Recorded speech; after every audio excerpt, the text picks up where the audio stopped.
തിരുക്കുമാരനും 1000 നന്ദി. എൻ്റെ പേര് ജോബി. ഞാൻ ആലപ്പുഴ ജില്ലയിൽ തന്നെ വരുന്നു. ഞാനിവിടെ ആദ്യമായി ഉടമ്പടി എടുക്കാൻ വരുന്നത് 2/7/24 ഇവിടെ ഞാൻ ആദ്യമായി ഉടമ്പടി എടുക്കാൻ വരുന്നത്. ഉടമ്പടി എടുക്കാൻ വന്നപ്പോഴും എനിക്ക് ഉടമ്പടി എന്നാന്നൊന്നും എനിക്കറിയില്ലായിരുന്നു. അപ്പം ഞാനും എൻ്റെ ഒരു ഫ്രണ്ടും കൂടി ഇവിടെ വന്നു. ഞങ്ങൾ ഏകദേശം ഒരു മൂലയ്ക്ക് നിന്ന് ഇങ്ങനെ ചിന്തിച്ചിട്ട് എന്താ ചെയ്യേണ്ടതെന്ന്. അപ്പോൾ എൻ്റെ മുന്നിൽ വന്നത് 2 അക്രൈസ്തവരായിട്ടുള്ള 2 അമ്മമാരായിരുന്നു. ഞാൻ അവരോട് ചോദിച്ചു, ആൻറ്റി ഇതെങ്ങനെയാണ് കാര്യങ്ങളൊക്കെ. അപ്പോൾ അവരെനിക്ക് കാര്യങ്ങളൊക്കെ പറഞ്ഞു തന്നു. ഞാൻ പോയി ഉടമ്പടി എടുത്തു കഴിഞ്ഞപ്പോഴും എനിക്ക് വലിയ വിശ്വാസമൊന്നുമില്ലായിരുന്നു. ക്ലാസ്സിൽ പറഞ്ഞു ഉടമ്പടി എടുത്തു കഴിഞ്ഞാൽ നമ്മൾ സാക്ഷ്യപ്പെടുത്തണമെന്ന്. എനിക്ക് വലിയ വിശ്വാസമില്ലായിരുന്നു എനിക്ക് ഉടമ്പടി എടുത്ത് സാക്ഷ്യപ്പെടുത്താൻ പറ്റുമോ എന്നൊരു ടെൻഷൻ എനിക്കുണ്ടായിരുന്നു. അതിൻ്റെ ഏറ്റവും വലിയ തെളിവായിട്ടാണ് ഞാൻ 2-ാം തീയതി വന്ന് ഉടമ്പടി എടുത്തു. എൻ്റെ ജോലിക്ക് വേണ്ടിയാണ് ഞാൻ ഉടമ്പടി എടുത്തത്. 5-ാം തീയതി ഏകദേശം ഒരു 12 മണി ആയപ്പോഴത്തേനും എനിക്ക് മെഡിക്കൽ എടുക്കാനുള്ള നോട്ടിഫിക്കേഷൻ എൻ്റെ അമ്മ തന്നു. ഞാൻ ഇതിന് മുന്നായി 3 പ്രാവശ്യം ഞാൻ മെഡിക്കലിൽ എടുത്തു. 3 പ്രാവശ്യം ഞാൻ മെഡിക്കൽ എടുത്തപ്പോഴും ഞാൻ മെഡിക്കൽ അൺഫിറ്റായി പോവുകയായിരുന്നു.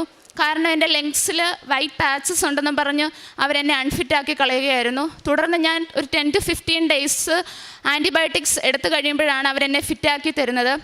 ഈ 5-ാം തീയതി മെഡിക്കൽ എടുക്കാൻ നോട്ടിഫിക്കേഷൻ വന്നു. 6-ാം തീയതി ഞാൻ മെഡിക്കൽ എടുക്കാൻ പോയി. ഞാൻ എറണാകുളത്താണ് മെഡിക്കൽ എടുക്കാൻ പോയത്. അപ്പോൾ ഞാൻ ഈ വഴിയാണ് ഞാൻ പോയത്. അപ്പോഴും ഞാൻ മാതാവിനോട് പ്രാർത്ഥിച്ചിട്ട് പോയി, മാതാവേ ഞാൻ മെഡിക്കൽ എടുക്കാൻ പോകും, അവിടുന്ന് എൻ്റെ കൂടെ ഉണ്ടായിരിക്കണമെന്ന് ഞാൻ പ്രാർത്ഥിച്ചിട്ട് പോയി. ഞാൻ ആ സെൻറ്ററിൽ ചെന്നു. മെഡിക്കൽ എടുക്കാൻ ഞാൻ കയറി. അപ്പം ഞാൻ എൻ്റെ ഉടമ്പടി ഉപ്പ് ഞാൻ കഴിച്ചു. തേൻ എൻ്റെ നെഞ്ചിൽ പുരട്ടി ഞാൻ എക്സ്റേ എടുക്കാൻ കയറി. അത് കഴിഞ്ഞിട്ടും എനിക്കൊരു വിശ്വാസമൊന്നും ഇല്ലായിരുന്നു എനിക്ക് ഈ മെഡിക്കൽ ഫിറ്റായി കിട്ടുമെന്നൊന്നും. അത് കഴിഞ്ഞ് അവരെൻ്റെ അടുത്ത് പറഞ്ഞു 3 മണിയാകുമ്പോൾ റിപ്പോർട്ട് വരും, വന്ന് മേടിച്ചോളാൻ പറഞ്ഞു. അപ്പോഴും എനിക്ക് ഒരുപാട് ടെൻഷനോടെയാണ് ഞാൻ മെഡിക്കൽ സെൻറ്ററിൽ 3 മണിക്ക് റിപ്പോർട്ടിന് ചെല്ലുന്നത്. അപ്പോൾ അത്ഭുതം എന്ന് പറയാം, എൻ്റെ 3 പ്രാവശ്യം എൻ്റെ അൺഫിറ്റായി പോയ മെഡിക്കലും എൻ്റെ അമ്മ മാതാവ് ഒരു തടസ്സവും കൂടാതെ എനിക്ക് ഫിറ്റാക്കി തന്നു. അത് കഴിഞ്ഞ് എൻ്റെ വിസയ്ക്ക് വേണ്ടി മെഡിക്കൽ എടുത്തിട്ടും വിസ വരാത്ത ഒരുപാട് കുട്ടികളുണ്ടായിരുന്നു. ഞാൻ സൗദിയിൽ മിനിസ്ട്രിയിലേക്കാണ് ട്രൈ ചെയ്തുകൊണ്ടിരുന്നത്. അപ്പോഴും എനിക്ക് വിസ വരുമോ എന്ന് ഒരുപാട് ടെൻഷനുണ്ടായിരുന്നു.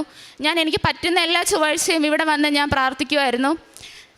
ആ ഒരു ചൊവ്വാഴ്ച എനിക്കിവിടെ വരാൻ സാധിച്ചില്ല. ആ മാസം 22 എന്ന് എനിക്ക് തോന്നുന്നു എനിക്കിവിടെ വരാൻ സാധിച്ചില്ല. എനിക്ക് കഠിനമായ പനിയായിരുന്നു. ഞാൻ വീട്ടിലിരുന്ന് ചൊവ്വാഴ്ച അച്ഛൻ്റെ ലൈവ് കണ്ടുകൊണ്ടിരിക്കുകയായിരുന്നു.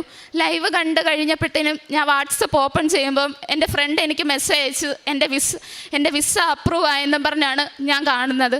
അത് കഴിഞ്ഞ് എൻ്റെ അങ്ങനെ എൻ്റെ മാതാവ് എനിക്കൊരു തടസ്സം കൂടാതെ എനിക്ക് തന്നു. അത് കഴിഞ്ഞ് എൻ്റെ എമിഗ്രേഷന് വേണ്ടി ഞാൻ ഒരുപാട് പ്രാർത്ഥിച്ചു. കാരണം ഒരുപാട് പേർക്ക് എമിഗ്രേഷനിലും തടസ്സങ്ങളും കാര്യങ്ങളൊക്കെ സംഭവിക്കുന്നുണ്ടായിരുന്നു. എൻ്റെ എമിഗ്രേഷന് വേണ്ടി ഞാൻ ഒരുപാട് പ്രാർത്ഥിച്ചു. എൻ്റെ എമിഗ്രേഷൻ നോർമലി ഒരു 10 to 15 ഡേയ്സ് എടുക്കും ഒരാളുടെ എമിഗ്രേഷൻ പൂർത്തിയാക്കി കിട്ടാനായിട്ട്. എൻ്റെ ഒരു വിത്തിൻ 5 ഡേയ്സിൽ എൻ്റെ മാതാവിൻ്റെ എമിഗ്രേഷൻ എനിക്ക് പൂർത്തിയാക്കി തന്നു. അത് കഴിഞ്ഞ് എൻ്റെ ടിക്കറ്റിന് വേണ്ടി ഞാൻ ഒരുപാട് പ്രാർത്ഥിച്ചു. കഴിഞ്ഞ ചൊവ്വാഴ്ച ഏകദേശം ആ ലാസ്റ്റിലാണ് ഞാൻ ഇരുന്നപ്പം ഇവിടെ വന്ന ഫോൺ ഞാൻ അങ്ങനെ ഉപയോഗിക്കാറില്ല. ഞാൻ മാതാവിനൊരു കൊന്തയൊക്കെ അർപ്പിച്ചു കഴിഞ്ഞ് സാക്ഷ്യം കേട്ടോണ്ട് ഞാനവിടെ പുറകിൽ ഇങ്ങനെ ഇരിക്കുകയാണ്. അപ്പോൾ എൻ്റെ മനസ്സിലിരുന്ന് ആരോ പറഞ്ഞു, ഞാൻ അച്ഛൻ്റെ ഇന്നത്തെ ലൈവ് കണ്ടില്ല, സാക്ഷ്യം ഞാൻ ഷെയർ ചെയ്തില്ല. എനിക്കങ്ങനെ ഇവിടെ വന്ന് എനിക്ക് തോന്നാറില്ല, ഇവിടെ എനിക്ക് കാണാൻ പറ്റിയില്ല. ഞാൻ വീട്ടിൽ ചെന്നാണ് ചൊവ്വാഴ്ച ദിവസങ്ങളിൽ കാണാറുള്ളത്. അപ്പം ഞാനിങ്ങനെ എൻ്റെ മനസ്സിലിരുന്ന് ആരോ പറയുക അത് ഷെയർ ചെയ്യുന്നു. ഞാൻ ആ ബാക്കിലിരുന്ന് ഞാൻ എൻ്റെ ഫോൺ ഓൺ ചെയ്തു. ഞാൻ എൻ്റെ നെറ്റ് ഓൺ ചെയ്യുമ്പോൾ ഞാൻ കാണുന്നത് എൻ്റെ ടിക്കറ്റ് വന്നു എന്നുള്ളൊരു മെസ്സേജ്. എൻ്റെ ഏജൻറ്റ് എനിക്ക് മെസ്സേജ് അയച്ചു, എൻ്റെ ടിക്കറ്റ് വന്നു എന്നുള്ളൊരു മെസ്സേജാണ് ഞാൻ കാണുന്നത്. എനിക്ക് ആരോടും പറയുന്നത് ഈ അൾത്താരയിൽ തന്നെ വെച്ച് തന്നെ എനിക്ക് എൻ്റെ ടിക്കറ്റ് എനിക്ക് കാണാൻ സാധിക്കും. എൻ്റെ അമ്മയോട് തന്നെ എൻ്റെ ടിക്കറ്റ് ആദ്യമായി എനിക്ക് തന്നതിന് നന്ദി പറയാൻ സാധിച്ചു. എൻ്റെ ഒരു അവിശ്വാസത്തെ എൻ്റെ അമ്മ വളരെ ചുരുക്കം കൊണ്ട് എൻ്റെ അവിശ്വാസത്തെ എൻ്റെ അമ്മ എനിക്ക് വിശ്വാസമാക്കി പൂർത്തീകരിക്കുകയും ചെയ്തു. മനുഷ്യന് അസാധ്യമായത് ദൈവത്തിന് സാധ്യമാണെന്നുള്ള ഒറ്റ ഒരു വിശ്വാസമാണ് എൻ്റെ എക്സ്റേയിൽ മാതാവ് എനിക്ക് തന്ന ഏറ്റവും വലിയൊരു ഉറപ്പാണ്. അത് കഴിഞ്ഞ് എനിക്ക് പേഴ്സണലായിട്ട് കിട്ടിയെന്ന് പറഞ്ഞാൽ ഞാൻ ഒരുപാട് ദേഷ്യപ്പെടുന്ന ഒരാളായിരുന്നു. പെട്ടെന്ന് അതിപ്പോൾ അപ്പനോടായാലും അമ്മയോടായാലും ആരോടെന്നില്ല, പെട്ടെന്ന് എനിക്ക് ദേഷ്യം വരുമായിരുന്നു. ദേഷ്യം വന്നാൽ ഞാൻ എന്താ ചെയ്യാമെന്ന് എനിക്കെന്നറിയില്ല, കൈ കിട്ടുന്ന എന്തോ എറിഞ്ഞു പൊട്ടിക്കുക, അങ്ങനത്തെ ഒരു സ്വഭാവമായിരുന്നു എനിക്ക്. പക്ഷേ എൻ്റെ ഈ ദേഷ്യം ഉടമ്പടി എടുത്തു കഴിഞ്ഞ് ഞാൻ സ്വയമായിട്ട് കുറയ്ക്കാനൊന്നും ശ്രമിച്ചില്ലായിരുന്നു. പക്ഷേ എനിക്കിപ്പോൾ സംസാരിക്കുമ്പോൾ എനിക്ക് തന്നെ ഒരു ബോധ്യമുണ്ട്, എൻ്റെ ദേഷ്യം കുറഞ്ഞു എന്നൊരു നല്ല ബോധ്യം എനിക്കുണ്ട്. അത് കഴിഞ്ഞ് ഞാൻ എല്ലാ ദിവസവും പ്രാർത്ഥിക്കുന്ന ഒരു വ്യക്തിയായിരുന്നു. പിന്നെ ചില സാഹചര്യങ്ങൾ കൊണ്ട് ചില ദിവസങ്ങളിൽ നമുക്ക് പ്രാർത്ഥിക്കാൻ പറ്റാത്ത സാഹചര്യങ്ങൾ ഉണ്ടായിട്ടുണ്ട്. അപ്പം നമ്മൾ ഓർക്കും സാരമില്ല ഇന്ന് കിടക്കാം എന്ന് വിചാരിക്കും. പക്ഷേ ഈ ഉടമ്പടി എടുത്തു കഴിഞ്ഞ് എനിക്ക് ഒരു ദിവസം പോലും മാതാവിന് ഒരു കൊന്ത എത്തിക്കാതെ എനിക്ക് ഉറങ്ങാൻ സാധിക്കുന്നില്ല. അതിപ്പം ഞാൻ എത്ര ദൂരത്ത് യാത്ര ചെയ്തിട്ട് ഏത് രാത്രിയിൽ വീട്ടിൽ വന്നാലും എനിക്ക് കൊന്ത ചൊല്ലാതെ എനിക്ക് ഉറങ്ങാൻ പറ്റാത്തൊരവസ്ഥയാണ് എൻ്റെ മാതാവ് എനിക്ക്. അത്രത്തോളം എൻ്റെ മാതാവ് എന്നെ ഈ ഉടമ്പടിയിലൂടെ അമ്മയുടെ അടുത്തേക്ക് എന്നെ അടുപ്പിച്ചിട്ടുണ്ട്. അത് കഴിഞ്ഞ് എൻ്റെ ഒരു ഉടമ്പടിയിൽ വേറൊരു നിയോഗമായിരുന്നു. എൻ്റെ വല്യമ്മച്ചിക്ക് അതികഠിനമായ ചുമയായിരുന്നു. പനിയൊന്നുമില്ല, ചുമ മാത്രം. രാത്രിയിലൊക്കെ എണ്ണീറ്റിട്ടും ആസ്മ പേഷ്യൻസിനെ പോലെ ചുമച്ചിട്ട് ഇങ്ങനെ വലിച്ചു നിൽക്കുന്ന ഒരു ഇതായിരുന്നു. അതിൻ്റെ കൂടെ ഛർദിലും. അത് കഴിഞ്ഞ് രാത്രിയിലൊക്കെ ഒരുപാട് ബുദ്ധിമുട്ടായിരുന്നു. ചുമ സഹിക്കാനാവാതെ വന്നപ്പോൾ ഞാനിവിടെ നിന്ന് ഉടമ്പടി എടുത്തപ്പോൾ എൻ്റെ ഒരു നിയോഗം അത് തന്നെയായിരുന്നു, ചുമ എത്രയും പെട്ടെന്ന് മാറിക്കിട്ടണമെന്നായിരുന്നു. ഞാൻ അമ്മച്ചിക്ക് ഇവിടുത്തെ ഉടമ്പടി ഉപ്പ് കൊടുക്കുകയും അമ്മച്ചിയുടെ ചുമ പൂർണ്ണമായി മാറുകയും ആരോഗ്യം തിരിച്ചു കിട്ടുകയും ചെയ്തു. ഈ വരുന്ന 5-ാം തീയതി ഞാൻ സൗദിയിലേക്ക് പോവുകയാണ്. ഇനി എൻ്റെ മുന്നോട്ടുള്ള എല്ലാ കാര്യത്തിലും, എൻ്റെ ജോലിയിലായാലും ഇനി എൻ്റെ ജീവിതത്തിൽ സംഭവിക്കാൻ പോകുന്ന എല്ലാ കാര്യങ്ങളിലായാലും എൻ്റെ അമ്മയും തിരുക്കുമാരനും എൻ്റെ കൂടെ ഉണ്ടാകുമെന്ന ഉറച്ച വിശ്വാസത്തോടെ ഞാൻ അമ്മയ്ക്കും തിരുക്കുമാരനും ഒരുപാട് നന്ദി പറയുന്നു. പിന്നെ എനിക്ക് പുണ്യപ്രവർത്തികൾ ഒരുപാട് അങ്ങനെയൊന്നും ചെയ്യാൻ സാധിച്ചിട്ടില്ല. എന്നാലും എന്നെക്കൊണ്ട് കഴിയുന്ന രീതിയിൽ മറ്റുള്ളവർക്ക് ചെറിയ ചെറിയ സഹായങ്ങൾ എനിക്ക് ചെയ്യാൻ സാധിച്ചിട്ടുണ്ട്. ബൈബിൾ വായനയും അതുപോലെ തന്നെ ഞാൻ കൊന്ത ചൊല്ലുന്ന കൂട്ടത്തിൽ എനിക്ക് ഒരു ഏകദേശം അരമണിക്കൂറൊന്നും ഞാനിരുന്ന് വായിക്കാറൊന്നുമില്ല. ഏകദേശം ഒരു 10 മിനിറ്റ് 15 മിനിറ്റൊക്കെ ഇരുന്ന് ഞാൻ ബൈബിൾ വായിക്കുകയും ചെയ്യുന്നുണ്ട്. ഇത്രയും തന്ന അമ്മയ്ക്കും തിരുക്കുമാരനും 1000 നന്ദി അർപ്പിക്കുന്നു. ഈ ഒരു ഉടമ്പടി സാക്ഷ്യത്തിൽ ഇപ്പം ഈ മകൾ സാക്ഷ്യം പറയുമ്പം ജപമാലയെക്കുറിച്ച് ഒരു കാര്യം പറയുന്നുണ്ട്. അതായത് എത്ര തിരക്കിട്ട ജീവിതത്തിൻ്റെ ടൈം ടേബിൾ ആണെങ്കിലും ജപമാല ചൊല്ലുവാനായിട്ട് ഞാൻ പ്രത്യേകം സമയം കണ്ടെത്തിയിരുന്നു എന്നുള്ളത്. അപ്പോൾ ഓരോ സാക്ഷ്യത്തിലും ഉടമ്പടി നിൽക്കുന്ന ഓരോ വ്യക്തികൾക്കും വ്യത്യസ്തങ്ങളായിട്ടുള്ളൊരു അഭിഷേകം, അല്ലെങ്കിൽ നമ്മുടെ ഭാഷയിൽ അഭിഷേകമൊന്നും, അല്ലെങ്കിൽ ഒരു പ്രത്യേക ഉടമ്പടിയിലുണ്ടാകുന്ന കുറേ താല്പര്യങ്ങളുണ്ട്. അതായത് അവർക്ക് പ്രത്യേകമായിട്ട് അനായാസം ഒരു മടി കൂടാതെ ചെയ്യാനായിട്ട് പറ്റുന്ന ചില പ്രാർത്ഥനകൾ, ചിലപ്പോൾ അത് ബൈബിൾ വായനയും, ചിലർക്ക് ജപമാലയും, ചിലർക്ക് പ്രേക്ഷിത പ്രവർത്തനവും, ചില കാരുണ്യ പ്രവർത്തനം, അല്ലെങ്കിൽ പ്രത്യക്ഷീകരണ പ്രാർത്ഥനയൊക്കെ 10-15 പ്രാവശ്യമൊക്കെ.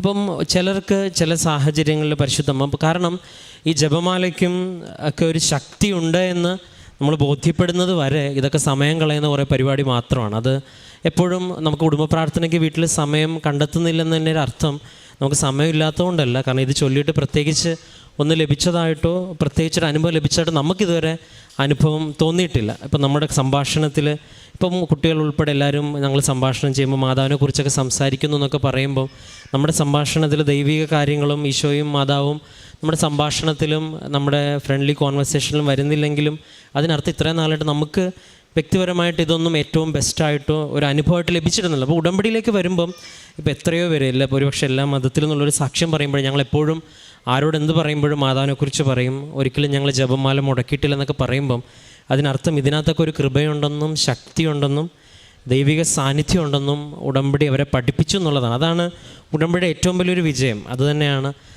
അതിലേക്ക് പരിശുദ്ധ അമ്മ നിങ്ങളെ നടത്തുവാനായിട്ട്, അല്ലെങ്കിൽ ഈ വ്യക്തിയെ നടത്തുവാനായിട്ട് ഇടവന്ന സാഹചര്യങ്ങൾ ഈ മകൾ പറയുന്നുണ്ട്. അത് പുറത്തേക്കുള്ള സാഹചര്യങ്ങളിൽ ഒരു മെഡിക്കൽ അൺഫിറ്റ്നസ് ഉണ്ടാകുന്നു. അത് പിന്നീട് പ്രാർത്ഥനയിൽ മാറിപ്പോകുന്നു. പ്രാർത്ഥനയിൽ മാറിപ്പോയതെല്ലാം വായിച്ചെടുക്കുന്നത് മുഴുവൻ ഇവിടെ വന്നിരുന്നതും പ്രാർത്ഥിച്ചതും ഉടമ്പടി സാക്ഷ്യം കേട്ടോ. അപ്പം ഇങ്ങനെ വിശ്വാസത്തിൽ വായിച്ചു നോക്കുമ്പം നമ്മൾ വിശ്വസിച്ചാലും ഇല്ലെങ്കിലും ഒരു പ്രശ്നമില്ല. പക്ഷേ ഈ വ്യക്തിയെ സംബന്ധിച്ചിടത്തോളം തിരിഞ്ഞു നോക്കുമ്പോൾ മാതാവ് നടത്തിയ വഴികളാണെന്നുള്ള കൃത്യതയുണ്ട്, വ്യക്തതയുണ്ട്, ഒരു ബോധ്യമുണ്ട്. അതിനേക്കാളപ്പുറം ഒരു അനുഭവമുണ്ട്. കാരണം ഒരു അനുഭവം കിട്ടാതെ നമുക്കൊരിക്കലും, ഒരു വ്യക്തിപരമായൊരു അനുഭവം കിട്ടാതെ ഒരിക്കലും പ്രാർത്ഥനയിൽ വളരാനായിട്ട് പറ്റത്തില്ല. അതൊരു വ്യക്തിബന്ധമാണെന്ന് അച്ഛൻ എപ്പോഴും ആരാധനയിൽ ഓർമ്മപ്പെടുത്തുന്നു. കാരണം ഒരു വസ്തുകേന്ദ്രീയ ഒരു വ്യക്തിബന്ധമാണ്. അത് ഒരുപാട് ചെറുപ്പക്കാരായിട്ടുള്ളൊരു ഈ ഒരു വലിയൊരു വിശ്വാസത്തിന് അനുഭവം ലഭിക്കുന്നു എന്നുള്ളതാണ് ഉടമ്പടിയുടെ ഏറ്റവും വലിയൊരു വിജയമായിട്ട് കാണുന്നത്. കാരണം പരിശുദ്ധ അമ്മ ഈ കാര്യത്തിൽ വളരെ ഗൗരവമുള്ള ഒരാളായിട്ട് നിലകൊള്ളുന്നു. ഒരു പക്ഷേ നമുക്ക് മനസ്സിലാകുന്ന ഭാഷയിൽ ആശയവിനിമയം നടത്തി ഒരു ബോധ്യത്തോടെ ഈ അൾത്താരയിൽ ഇത്രയും പേരുടെ മുൻപിൽ, അല്ല ഒരു പക്ഷേ ഇതിലും വരുന്ന വലിയൊരു സമൂഹം അറിയണം എന്ന് അനുഭവമുള്ളൊരു സാക്ഷ്യം പറയുവാൻ ദൈവം ഇടവരുത്തുന്നു.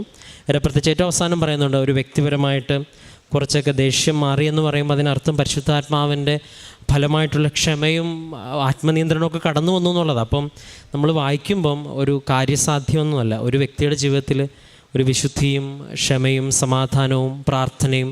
ഇപ്പോൾ പ്രാർത്ഥിക്കാനുള്ള സമയം കൂടുമ്പോൾ ഒരു വ്യക്തി ക്ഷമിക്കാൻ പറ്റുന്നില്ലെങ്കിൽ അതിപ്പോൾ പ്രാർത്ഥനയ്ക്ക് പ്രശ്നമുണ്ടെന്നുള്ളത്. അപ്പം ഈ പ്രാർത്ഥനയൊക്കെ ഉടമ്പടിയിൽ കറക്റ്റ് ചെയ്യപ്പെടുന്നുണ്ട്. കാരണം പ്രാർത്ഥന മാത്രം പോരെന്നും കർത്താവ് പറയുന്നുണ്ട്. കാരണം നിർജീവമായി പോകും, വിശ്വാസം മാത്രം പോരാ, പ്രവൃത്തി. അപ്പോൾ ഇതെല്ലാം കറക്റ്റ് ചെയ്യുന്ന ഒരു പെർഫെക്റ്റ് ഫോർമുലയായിട്ടാണ് ഉടമ്പടി വരുന്നത്.